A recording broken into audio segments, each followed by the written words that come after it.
One of my New Year's resolutions was to finally use a pseudonym. So apparently I chose the wrong one because it's unpronounceable.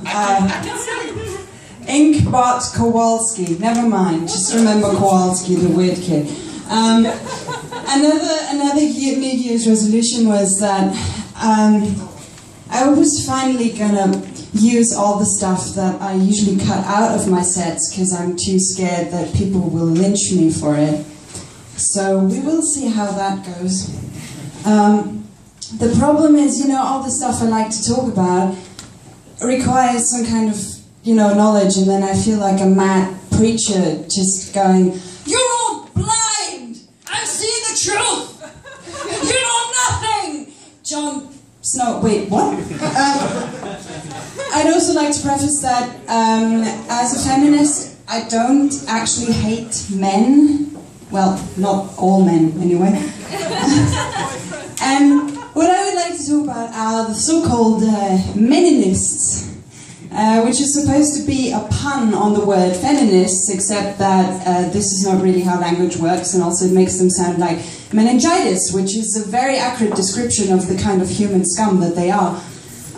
Also, the word misogynist already exists, so why bother? Anyway, there are certain kinds of these people, and one of them is the pick-up artist, who treats meeting women as a game, and he intends to win that game by using the technique called negging.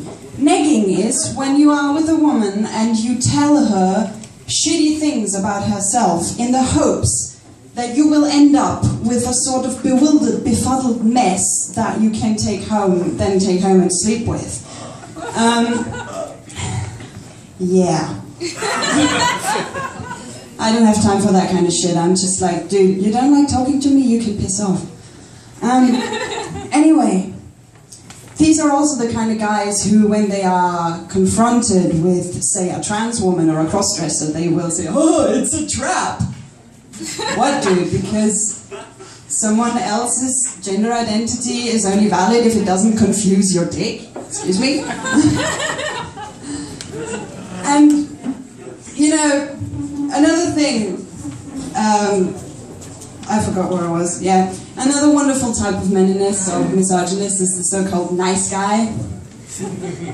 I think we've had a few of these tonight. I'm not going to say anything, but he's the kind of guy, he's on a date with a girl and he's really nice and respectful, but not because he actually respects her, but because he wants to get in her pants.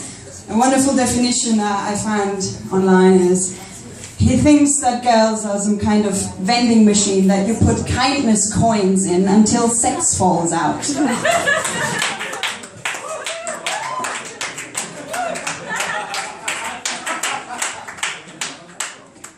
And when that doesn't work, he will bitch to his friends and he will go, "Oh, I can't get no bitches. I'm so a nice guy, I can't get no bitches." It's like, you know, maybe the fact that you're calling women bitches might be a contributing factor to your ongoing solitary state. I mean, just a thought.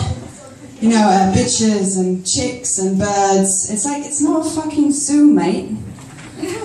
Anyway, this brings me to my absolute favorite word that was recently invented, which is the friend zone. And the friend zone, you know, we've all been there. It's the simple reality that a person likes you and enjoys your company, but doesn't want to fuck you. Or want to be in a relationship with you, I don't know. And you know, I've been there. I was a teenager and I fancied guys, and unfortunately I was like an ugly, awkward nerd, so I've been friend zoned quite a lot. Don't worry, the ugly duckling has turned into a fairly attractive swan. Actually, have you met swans? Swans are fucking mental. Just leaving that here.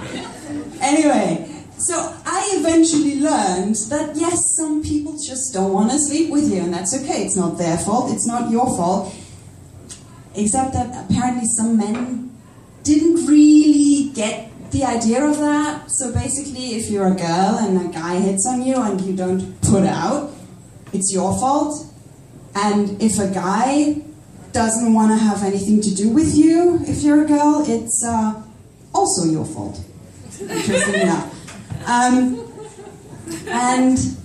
And then they will say things like, oh, the bitch friend-zoned me. It's like, you know what, buddy, I can tell you something. If a woman still wants to be friends with you after you have revealed to her that you see her as nothing else but a receptacle for your penis, that is the greatest gift you will ever receive, and trust me, you do not deserve it. So you better learn to value people based on their personality instead of their cup size. Thank you.